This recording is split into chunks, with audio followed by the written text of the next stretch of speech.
probably avoid that type of woman, because she's most likely just doing it for validation. She's doing it for attention, and that's a woman that is very insecure in herself, who isn't very good to be around, because it will be a thing where it's like, baby, oh, do I look good today? Oh my god. Do you like this dress? Da da da da da. And they can't just feel confident in what they do, you know what I mean? I'm the best ever. There's never been anybody ruthless. I'm Sonny Liston, I'm Jack. 6 shocking truths about women who don't post on social media. Video by Just Denzel. Let's see what this guy has to say, man, about women who don't post on social media. Look around. Every girl you know has Instagram, TikTok, Snapchat. They're posting their coffee, their outfit, their thoughts, their entire existence online for validation. But there's a rare type of woman who doesn't play that game. She's not posting, she's not chasing likes, she's not performing for an audience. And if you think that makes her boring or antisocial, you're missing the entire point. Because I'm about to break down 6 truths about these women that will completely change how you see dating and relationships. See what you have to say, man. So what are the truths about women who stay off social media? Number 1, they have higher standards for themselves. These women aren't posting because they're too busy actually becoming someone worth being. They're not asking, do people think I'm impressive? They're asking, am I actually impressive? These women are reading, training, building real skills, learning languages, developing their mind and body. Their standard isn't external, it's internal. They're not competing with other women online. They're competing with who they were yesterday. And that level of self-accountability, that's what separates high-value women from everyone else. Oh, is that true? So, okay. So what he's trying to say is only women who don't post on social media aren't able to do the same thing. So, okay. How many times have you seen a book talk from a girl? Doesn't that mean they read? How many times do you see women who are trying to be better women every single day? Let's say women who work out on social media. Are they not also trying to be better than they were yesterday? What about the women who are actively trying to show the different sides of men and women without hating on each other? Without being biased towards one gender to another. I'll give you an example. I forgot her name. It's a black woman on YouTube. I'll find her. I'll show her on the screen. So that's a bias, because just because a woman doesn't post on social media doesn't mean anything. It doesn't really realistically mean anything. It just means they don't post on social media. That's what it is. That's all it is, man. Besides, people who post on social media, let's say content creators, they also have to get better every single day by posting and getting better, more and more views every single day. Get the bag however you can. That's what I believe. They don't need to prove they're working on themselves. They just are. That's real excellence, not performed excellence. Number 2, they're not competing with other women. Most girls are stuck in comparison mode. Who has better photos? Who got more likes? Who has the hotter boyfriend? Who looks better in a bikini? It's pointless. It's exhausting. Women who stay off social media, they're not playing that game. They're secure in their femininity. They know their value isn't relative to other women. They're not measuring themselves against Instagram models and filters and Facetune. They understand something most people never will. Your worth isn't determined by how you stack up against others. It's determined by how and who you are when no one's watching. And because they're not wasting mental energy on comparison, they have more energy for actual growth. For real. You know what? That one makes sense. I hear that one. But women are always going to compare themselves because they always have people around them. They're always going to compare themselves to their friends. That's just how the women's psyche works, right? And that's how men's psyche also works. Men are always comparing themselves to each other, but women are always comparing themselves to each other. It's just a human thing, right? You can't just turn it off just because social media's gone, right? So naturally, it's going to happen regardless. Just because you're not posting on social media or not browsing social media, which is extremely rare. I'll be very real with you. It's extremely rare. They're still comparing themselves regardless. Because when they go to work, guess what? There's going to be women there that they have to compare themselves to. Whenever they go on a train, they're going to see relationships in front of them. Whenever they go anywhere, they're going to see people around them that they have to compare themselves to. So it's not a defining factor that, oh yes, just because a woman doesn't go on social media or in any shape or form, which is pretty much impossible, I'll be real, then yeah, they're always going to be comparing themselves. Just because they're not on social media doesn't mean they're not going to be doing that. Relationships for building a life that matters. Number 3, they invest their energy in real relationships. While other girls are maintaining 500 fake friends online, these women have 5 real ones. They're not spreading their energy thin across shallow connections. They're going deep with people who actually matter. They're not texting 20 other guys for attention. They're building something real with just one. They're not liking everyone's posts to stay relevant. They're showing up in real life for the people they actually care about. Quality over quantity, in friendships, in relationships, and everything. And here's what that means for you as a man. If a woman like this chooses you, she's all in. She's not keeping her options open online. She's not entertaining other guys in her DMs. She's focused. She's loyal.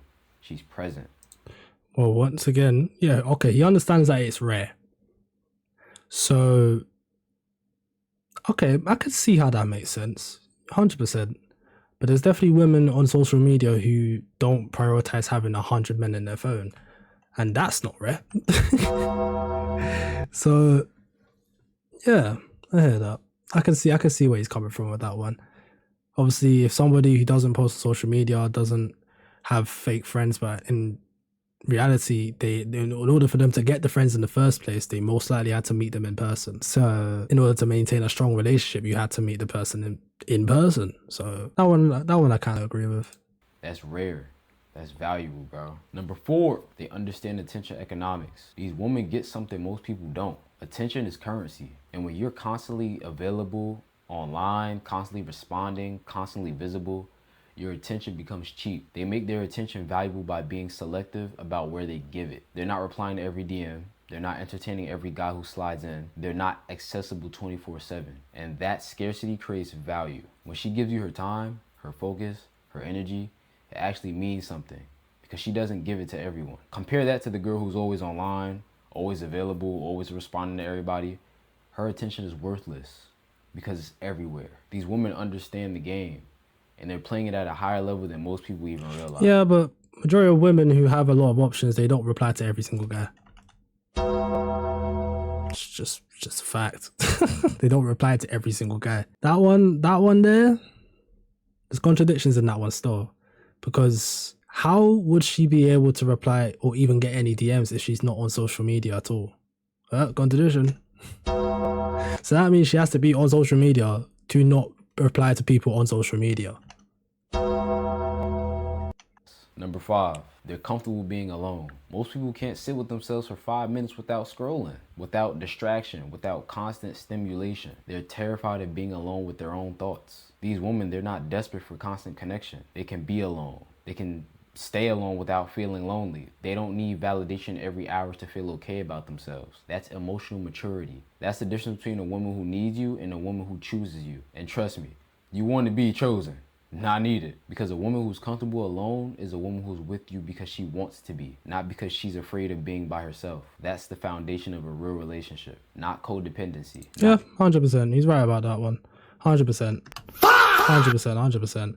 If a woman is, or even a person, doesn't depend on social media for them to feel comfortable in their own skin, comfortable being in a room by themselves, a person who doesn't need it, definitely a better person to be around. 100%. 100%. Neediness, but 2 whole people choosing each other. Number 6, they're vetting you harder. Here's what most guys miss. Women who don't post are watching everything. They're not performing, so they're observing. And they're judging your character, your consistency, your actions, everything you say versus what you do. You can't impress them with surface level stuff. They don't care about your follower count. They don't care about your highlight reel. They see through the performance. They're looking at how you treat waiters, how you handle stress, whether you do what you say you're gonna do. Are you a man of your word? They're testing your integrity when no one's watching. And if you're not real, you're not the real deal, they're gonna see it real fast. So if you meet a woman like this, understand you're being evaluated at a completely different level. She's not easy to impress. And that's exactly why she's worth impressing. But let me be real with y'all for a second. I'm not saying every woman who posts online is fake or insecure. That's not the point. There are plenty of high value women who use social media and still have their life together. This isn't about bashing women who have Instagram or TikTok. This is about understanding that invisibility can be a power move In a world where everyone is expected to be their own brand, where you're supposed to document everything, where your worth is measured in likes and followers, choosing silence is strength. These women aren't antisocial, they're selective, they're intentional. They've outgrown the need to broadcast their life for validation from strangers who don't actually even give a damn about them. And there you go, man. I'm glad he finally made the distinction. It's about time, man. Now, when it comes to people you post on, like, let's say Snap, like what they did for the day, I can definitely say they're looking for attention. 100%. But there could be people who, well, I've seen it myself. There are girls that post on social media to genuinely get feedback and understand people a little bit more. So it's just how you use social media. That's what matters. Like, if you use it just to gain attention, not to actually gain any information or, you know, build any connections or anything like that, then cool. I think you're using social media the wrong way. I say majority of women do use it for social validation, but a lot of them don't. I can say that for sure. in an era of constant noise, constant performance, constant fake connection, that silence is magnetic. So if you meet a woman who's invisible, pay attention. She's probably the realest person you're gonna ever meet. She's living life for herself, not for an audience. She's building something real, not something that looks good on the screen. And here's the thing, if you're a man who's serious about leveling up, about building a real relationship, about finding a woman who's actually high value and not just performing high value, these are the women you should be looking for. Not the girl with 10,000 followers, not the girl posting thirst traps for validation, but the woman who's so secure in herself that she doesn't need any of that. Real confidence doesn't need to be posted. Real value doesn't need to be proven. Real connection doesn't need to happen through a screen. It shouldn't happen through a screen. But that's it. That's enough for me. If y'all got a different... Yeah, 100%. Yeah, 100%. You definitely said some facts right at the end right there. 100%, man. 100%, man. I like that. I like that. I like that, man. I like that. It took him a bit long for him to make the distinction that, okay, yeah, just because a woman posts on social media doesn't automatically mean they're seeking validation. I'm glad he finally got to that point. In terms of my belief about what women do on social media, you just gotta know what they're posting. If they're posting stuff like you said, thirst traps or confidence boosters, probably avoid that type of woman, because she's most likely just doing it for validation. She's doing it for attention. And that's a woman that is very insecure in herself, who isn't very good to be around, because it will be a thing where it's like, baby, do I look good today? Oh my God. Do you like this dress? Da da da da da. And they can't just feel confident in what they do. You know what I mean? But that can easily be a woman who's on social media, woman who's off social media. The list goes on, man. But yeah, you guys let me know what you think in the comments down below. Do you think you should only go for a woman who doesn't post on social media? Or do you think there's always a grey area in everything we do? But until next time, love.